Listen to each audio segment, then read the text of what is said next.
चलिए आज हम रोशन सर के द्वारा जो पॉलिटी का नोट दिए हैं उसमें से जो अनुच्छेद दिया गया है उसी को रिवीजन करने का प्रयास करते हैं। अनुच्छेद 1 कहता है संघ का नाम और राज क्षेत्र होगा। अनुच्छेद 2 कहता है नए राज्य का प्रवेश या स्थापना। अनुच्छेद 2 के क के तहत सिक्किम को संघ के साथ जोड़ा जाए जो कि निरस्त कर दिया गया है। अनुच्छेद 3 कहता है नए राज्य के नाम और वर्तमान राज्यों और पुराने राज्यों के क्षेत्रफल सीमा और नाम में परिवर्तन अनुच्छेद 3 के तहत होता है। अनुच्छेद 4 कहता है पहली और चौथी अनुसूची में संशोधन अनुपूरक और अनुषंगिक और प्रमाणिक विषयों के उपबंध करने के लिए अनुच्छेद 2 और 3 के अंतर्गत बनाई गई विधियां हैं। अब नागरिकता से संबंधित देखते हैं। 5 से 11 तक नागरिकता है। अनुच्छेद 5 में संविधान के प्रारंभ का नागरिकता है। अनुच्छेद 6 में कहता है कि पाकिस्तान से भारत को प्रव्रजन करने वाले कुछ व्यक्तियों के नागरिकता के अधिकार अनुच्छेद 6 में हैं। अनुच्छेद 7 में कहता है पाकिस्तान को प्रव्रजन करने वाले कुछ व्यक्तियों के नागरिकता का अधिकार अनुच्छेद 7 में हैं। अनुच्छेद 8 में भारत के बाहर रहने वाले भारतीय मूल के कुछ व्यक्तियों के नागरिकता का अधिकार 8 में है। अनुच्छेद 9 कहता है विदेशी राज्य के नागरिकता स्वेच्छा से अर्जित करने वाले व्यक्तियों का नागरिकता का न होना अनुच्छेद 9 कहता है। अनुच्छेद 10 कहता है नागरिकता का अधिकार बना रहेगा अनुच्छेद 10। अनुच्छेद 11 कहता है संसद के द्वारा नागरिकता के अधिकार का विधि और विनिमय किया जा सकता है यानी कानून बना सकता है। अनुच्छेद 12 ये मूल अधिकार से संबंधित हैं 12 से 35 तक उसको देखेंगे। अनुच्छेद 12 में राज्य का परिभाषा है। अनुच्छेद 13 में मूल अधिकार के असंगत उनका अल्पीकरण करने वाले विधियां हैं। अनुच्छेद 14 में विधि के समक्ष समानता है। अनुच्छेद 15 में धर्म मूल जाति लिंग या जन्म स्थान के आधार पर भेदभाव का निषेध है। अनुच्छेद 16 में लोक नियोजन के विषय में अवसर की समानता अनुच्छेद 16 में है। अनुच्छेद 17 में अस्पृश्यता का अंत है। अनुच्छेद 18 में उपाधियों का अंत है। अनुच्छेद 19 में वाक स्वतंत्रता आदि विषयक कुछ आधिकारिक संरक्षण 19 में है। अनुच्छेद 20 में अपराध के लिए दोष सिद्धि के संबंध में संरक्षण अनुच्छेद 20 में है। अनुच्छेद 21 में प्राण और दैहिक स्वतंत्रता का संरक्षण अनुच्छेद 21 में है। अनुच्छेद 21 के क में प्रारंभिक शिक्षा का अधिकार अनुच्छेद 21 के क में है। गिरफ्तारी का कुछ दशाओं में गिरफ्तारी का निरोध संरक्षण अनुच्छेद 22 में है। अनुच्छेद 23 में बलात्कार श्रम और मानव के दुर्व्यवहार का निषेध अनुच्छेद 23 में है। अनुच्छेद 24 में कारखानों में बाल श्रम आदि का निषेध अनुच्छेद 24 में है। अनुच्छेद 26 में अंतःकरण और धर्म के आबाद रूप में मानने और आचरण प्रचार करने की स्वतंत्रता अनुच्छेद 25 में है। अनुच्छेद 26 धार्मिक कार्यों का प्रबंधन की स्वतंत्रता है। अनुच्छेद 27 किसी भी धर्म को विशेष अभिव्यक्ति के लिए करों के समुदाय के बारे में स्वतंत्रता अनुच्छेद 27 कहता है। अनुच्छेद 28 निश्चित शैक्षणिक संस्थाओं में धार्मिक निर्देश अथवा पूजा में उपस्थिति होने की स्वतंत्रता अनुच्छेद 28 कहता है।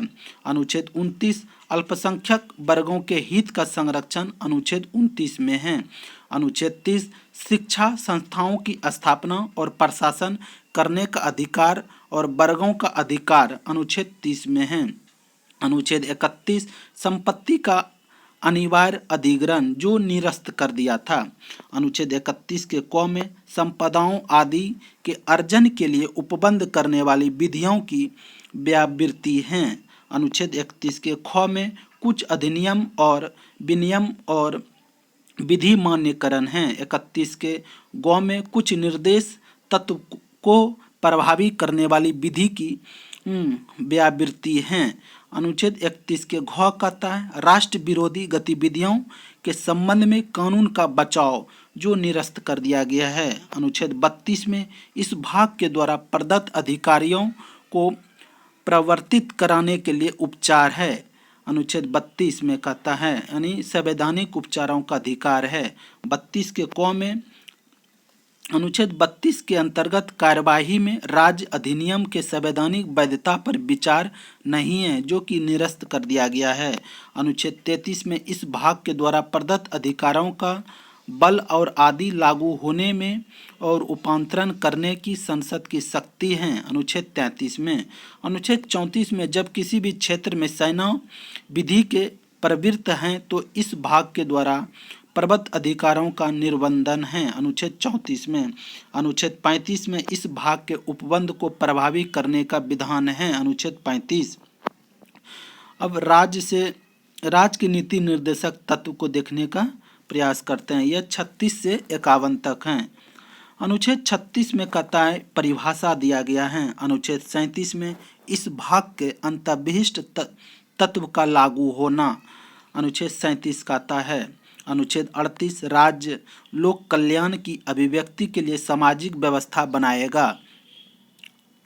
अनुच्छेद 38 कहता है अनुच्छेद 39 राज्य के द्वारा अनुसरणीय कुछ नीति तत्व हैं। 39 में 39 के क में समान न्याय निःशुल्क विधिक सहायता जो है 39 के क में है। अनुच्छेद 40 ग्राम पंचायत का गठन है। अनुच्छेद 41 कुछ दशाओं में काम, शिक्षा, लोक सहायता पाने का अधिकार 41 में है। अनुच्छेद 42 कहता है काम की न्याय संगत और मानववंचित दशाओं का तथा प्रसूति का सहायता 42 में है। अनुच्छेद 43 कर्मकारों के लिए निर्वाह योग मजदूरी आदि जो है 43 में है। अनुच्छेद 43 के क में उद्योग के प्रबंधन कर्मचारी में भाग लेना 43 के क कहता है। 43 के ख सहकारी समिति को बढ़ावा देता है। 44 कहता है नागरिकों के लिए एक समान सिविल सहायता हैं जो कि गोवा में लागू हैं। अनुच्छेद 45 में बालकों के लिए निःशुल्क और अनिवार्य शिक्षा का उपबंध है। अनुच्छेद 46 अनुसूचित जाति, अनुसूचित जनजाति अथवा दुर्बल वर्गों के लिए शिक्षा और अर्थ संबंधित हित के अभिवृद्धि हैं। अनुच्छेद 46 में अनुच्छेद 47 पोषाहार और जीवन स्तर का ऊंचा करने तथा स्वास्थ्य सुधार करने और राज्य का कर्तव्य है। 47 में अनुच्छेद 48 कहता है कृषि और पशुपालन का संगठन है। 48 के क में पर्यावरण का संरक्षण, संवर्धन, वन और तथा वन्य जीवों का रक्षा करना 48 के क में है। अनुच्छेद 49 राष्ट्रीय महत्व स्मारक स्थान और वस्तुओं का संरक्षण है। अनुच्छेद 50 कहता है कार्यपालिका से न्यायपालिका का पृथक्करण है। अनुच्छेद 51 अंतर्राष्ट्रीय शांति सुरक्षा अभिव्यक्ति यानी विदेश नीति अनुच्छेद 51 में है।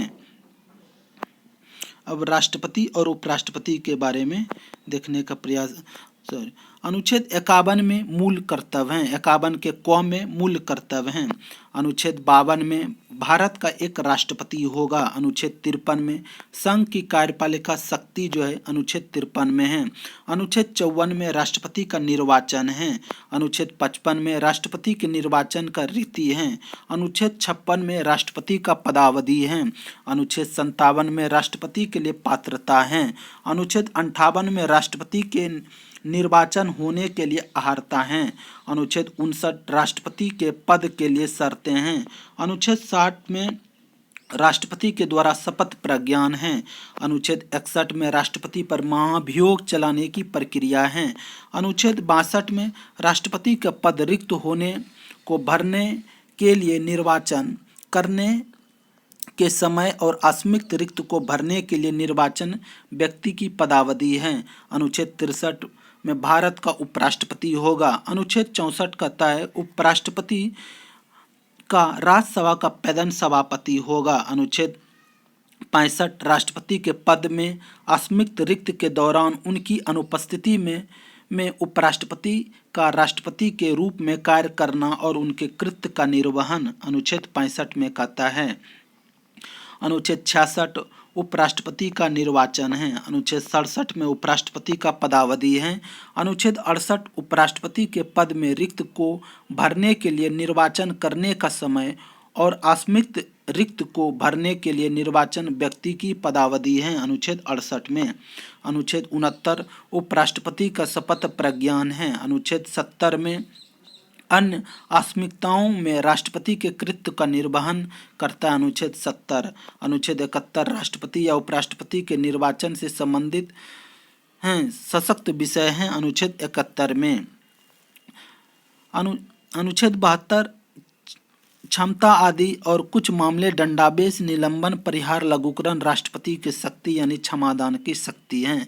अनुच्छेद 73 संघ की कार्यपालिका शक्ति का विस्तार है। अनुच्छेद 73। अब केंद्रीय मंत्रिपरिषद और भारत के महान्यायवादी के बारे में जानेंगे। अनुच्छेद 74 राष्ट्रपति को सहायता और सलाह देने के लिए एक मंत्रिपरिषद होगा। अनुच्छेद 74 कहता है। अनुच्छेद 75 मंत्रियों के बारे में अन्य उपबंध हैं। अनुच्छेद 76 में भारत का एक महान्यायवादी होगा। अनुच्छेद 77 में भारत सरकार के कार्य का संचालन करता है। अनुच्छेद 78 राष्ट्रपति को जानकारी देने के लिए संबंध में प्रधानमंत्री का कर्तव्य है। अनुच्छेद 78 कहता है कि राष्ट्रपति को जानकारी देने के संबंध में प्रधानमंत्री का कर्तव्य है। अनुच्छेद 79 संसद का गठन है। अनुच्छेद 80 राज्यसभा का संरचना है। अनुच्छेद 81 लोकसभा का संरचना है। अनुच्छेद 82 प्रत्येक जनगणना के पश्चात पुनः समायोजन अनुच्छेद 82 में है।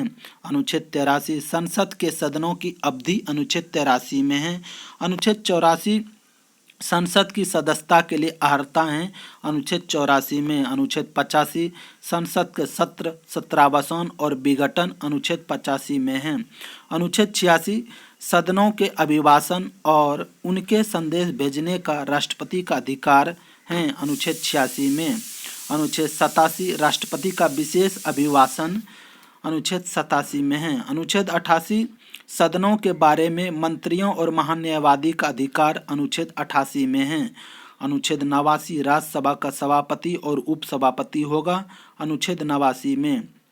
अनुच्छेद 90 उपसभापति का पद रिक्त होना, पद त्याग और पद से हटाए जाने के विषय में जानकारी अनुच्छेद 90 से देता है। अनुच्छेद 91 सभापति के कर्तव्य का पालन करने या सभापति के रूप में कार्य करने की उपसभापति या अन्य व्यक्तियों की शक्ति अनुच्छेद 91 में है। अनुच्छेद 92 जब सभापति या उपसभापति को पद से हटाने का कोई संकल्प विचाराधीन हो तब वह पीठासीन अधिकारी के रूप में कार्य नहीं करेगा। अनुच्छेद 92 कहता है।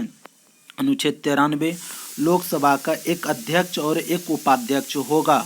अनुच्छेद 94 अध्यक्ष और उपाध्यक्ष का पद रिक्त होना, पद त्याग और पद से हटाया जाना अनुच्छेद 94 कहता है। अनुच्छेद 95 अध्यक्ष के पद के कर्तव्य का पालन करने या अध्यक्ष के रूप में कार्य करने की उपाध्यक्ष अन्य व्यक्ति की शक्ति है अनुच्छेद 95 में। अनुच्छेद 96 जब अध्यक्ष उपाध्यक्ष को पद से हटाने का कोई संकल्प विचाराधीन है तो पीठासीन के रूप में कार्य नहीं करेगा। 96 कहता है।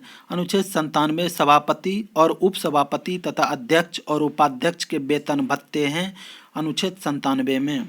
अनुच्छेद 98 संसद का सचिवालय होगा। अनुच्छेद 99 कहता है सदस्यों का शपथ या प्रज्ञान 99 में है। अनुच्छेद 100 में संसद में मतदान और रिक्त होते हुए भी सदन की कार्यवाही की शक्ति का गणपूर्ति के विषय में जानकारी मिलता है।